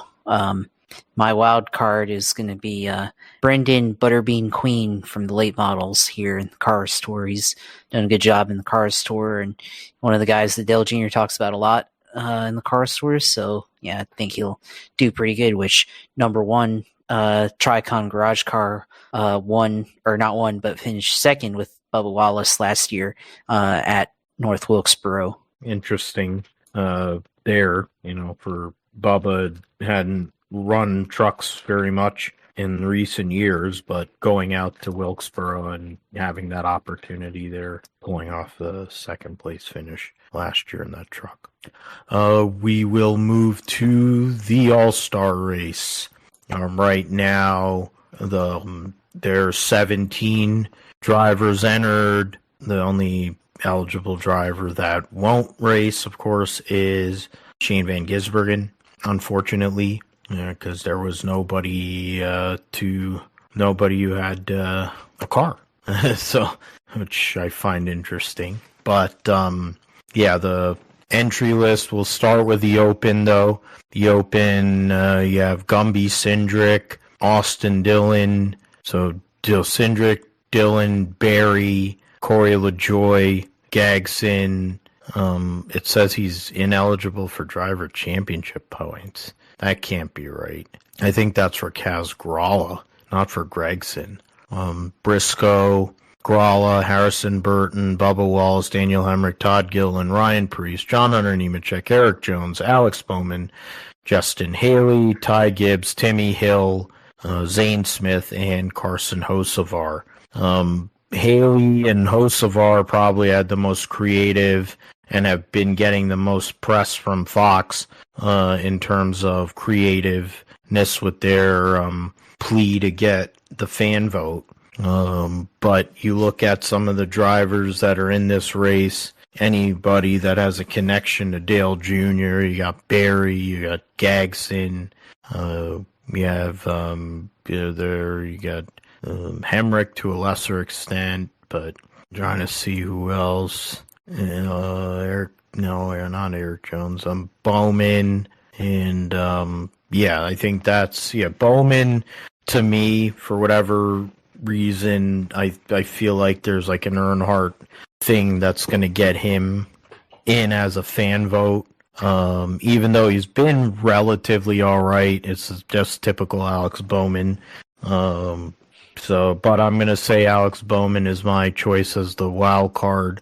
The drivers that will race their way into the All-Star race will be Darrell Wallace Jr.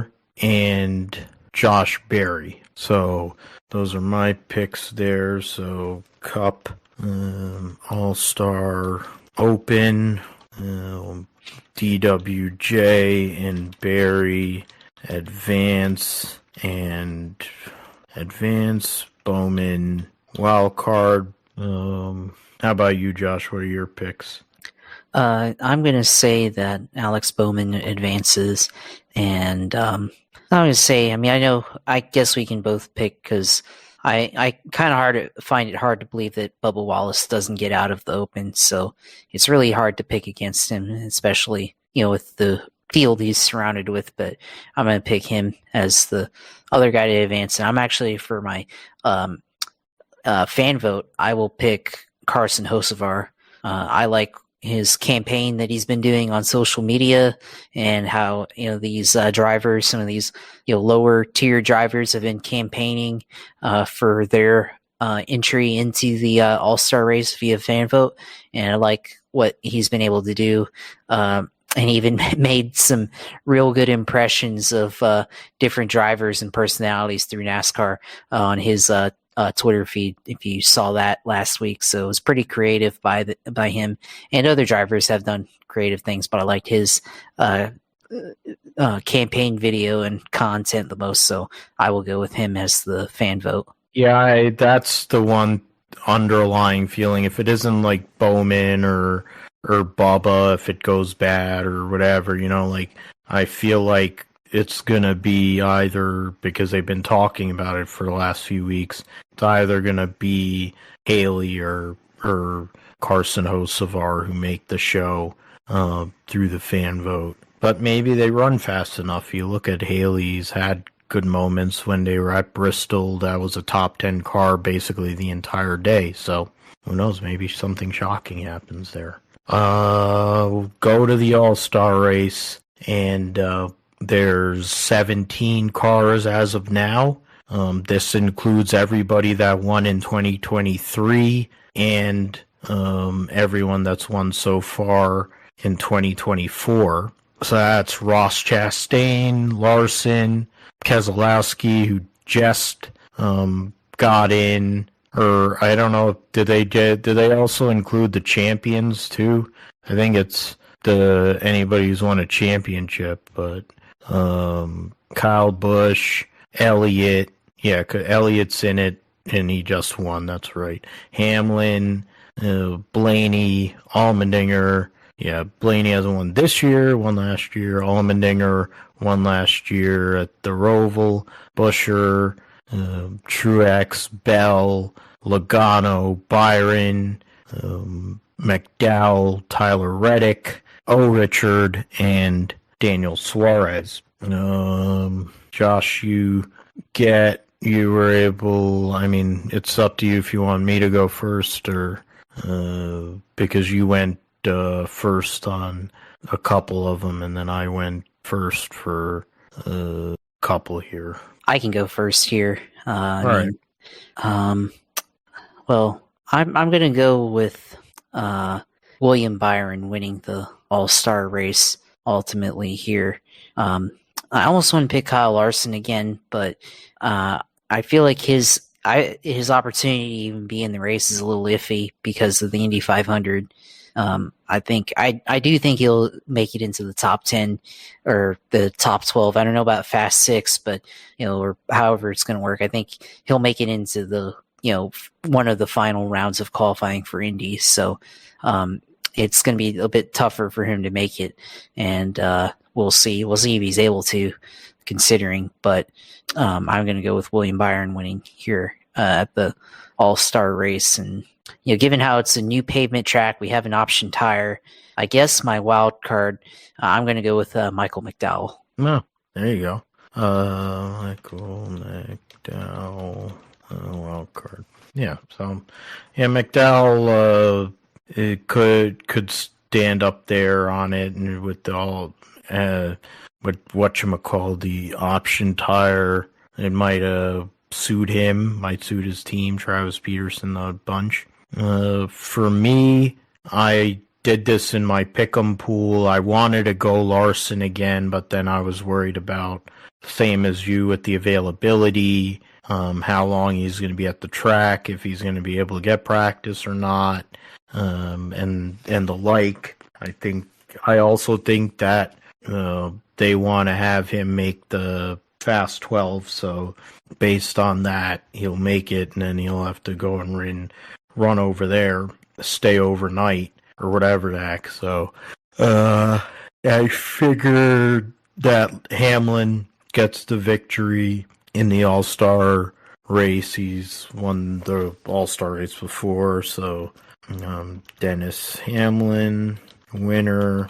And my wild card, through nothing more than just a guess, is going to be AJ Allmendinger, because Kaulig has struggled most of the year.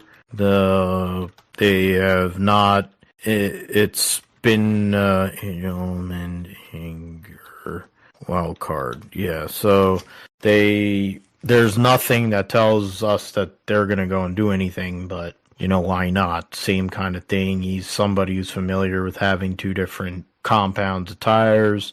It's a new racetrack, so it may actually suit road racers because of how smooth it is with the transitions and so we'll see how that all goes. So those are my choices, and we'll move forward.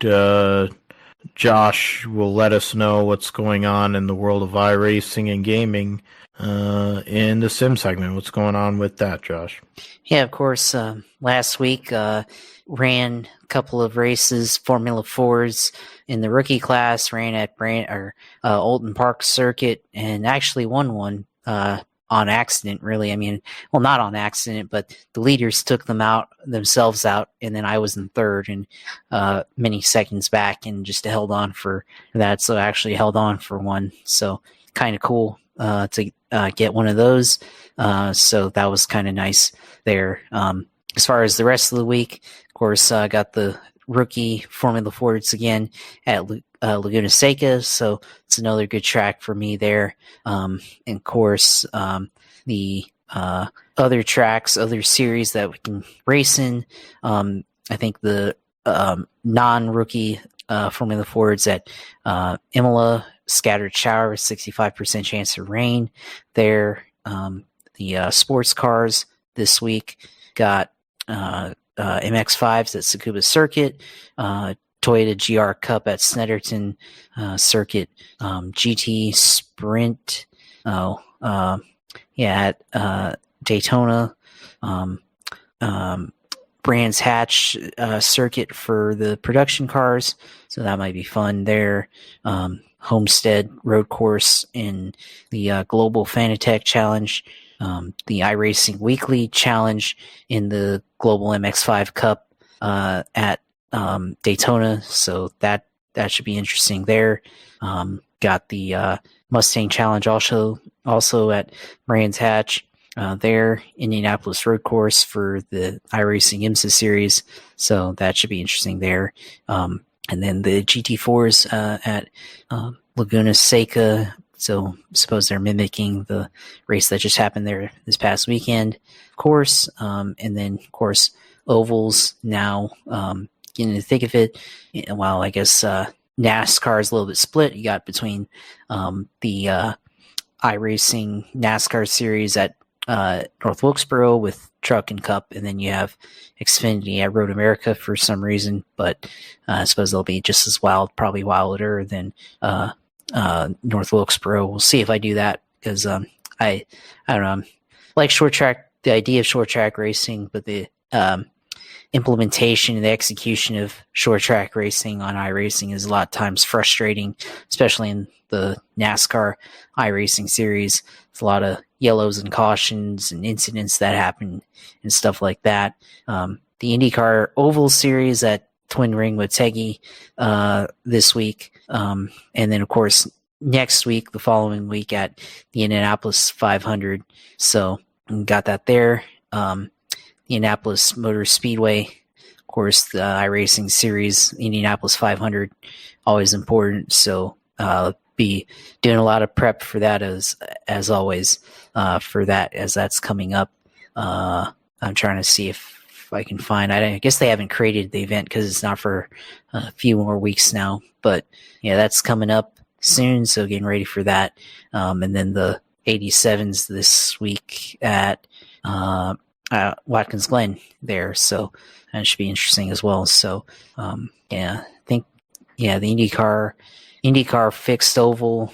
There's two IndyCar series this week, because you have the fixed oval series, that's at Phoenix, and then you have the open oval, I guess, oval setup series that's at Twin Ring Motegi for some reason this week, while get ready for the Indianapolis 500 there. So as I go to the IndyCar series, yeah, this is the Class B series, and then this week is Motegi, and then next week is Open Wheel Oval. So it's only a short race, only 20 laps or 30 laps there, so that should be fun. So yeah, there's definitely a lot of time, a lot of preparation for the Indy 500. Definitely gonna have a lot of opportunities throughout the iRacing server to be able to do this, of course, and definitely gonna have to spend a lot of seat time to be able to do that, and be able to compete and, you know, hopefully get another one. So we'll see about that.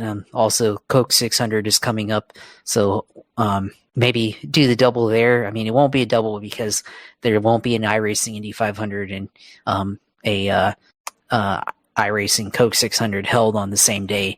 I don't know if iRacing is able to even do that, so because there'd be a lot of demand on their servers, but certainly you can compete in one event one week and then the next week compete in the other, so a little bit of a double there. So yeah, definitely looking forward to all of that as we get closer to Motorsports Christmas with the Monaco F1 Grand Prix and Indy 500 and Coke 600 in 2 Sundays from now. So Memorial Day weekend. So yeah, that's all I got for the sim racing stuff this week. Of course, as always, closing out the deal here.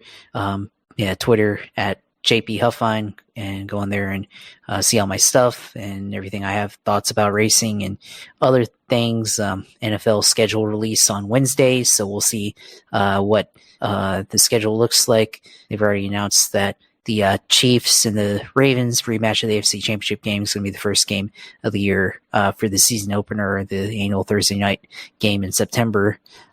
Heard rumors that the Jaguars and the Lions are playing on Thanksgiving, which I hope doesn't happen, so the whole country doesn't have to see the Jaguars play there, because they always don't. I feel like they never do well in primetime games, but yeah, we'll see how that goes. But that's on Wednesday, so I'll definitely be talking about that, schedule release videos and schedule stuff, on there as well. So the Twitch stream, which, preparation for the Indy 500 and everything else at twitch.tv/usailor2, and then the YouTube streams at Group Share Podcast episodes all up there, and go and like and subscribe to our page. So yeah, that's it for me this week. Of course, glad to be able to do it and everything, and let you close out the rest of the show. Yeah, thank you as always, man, for being here and picking me up when I'm not making any sense, and also with your great insight and analysis. For me, you can find me at PGMatthew28 on Twitter. You can find me at PhilipGMatthew28 on Instagram. At GripStripPod on Twitter we have as well. You can find audio through Podbean, but then also gets distributed through on YouTube as well. So you can get either the video feed that Josh puts out or the audio feed. Either way you can get it. So you can listen to the show through YouTube. You can listen to the show basically anywhere you hear podcasts. You can get the Gripster podcast. And we'll be back for episode 221 next week of the GSP as the lead up continues to the Greatest Day in Motorsports. And we'll talk about who's in the show, who isn't. At the Indianapolis 500, we'll have an all-star race winner and much more. We'll talk all about that. We'll talk about NFL schedule too, probably, and whatever else is going on in the world of racing. We'll talk about on the Gripster podcast. So for Josh, I'm Phil. Thanks for listening, and we'll see you next time.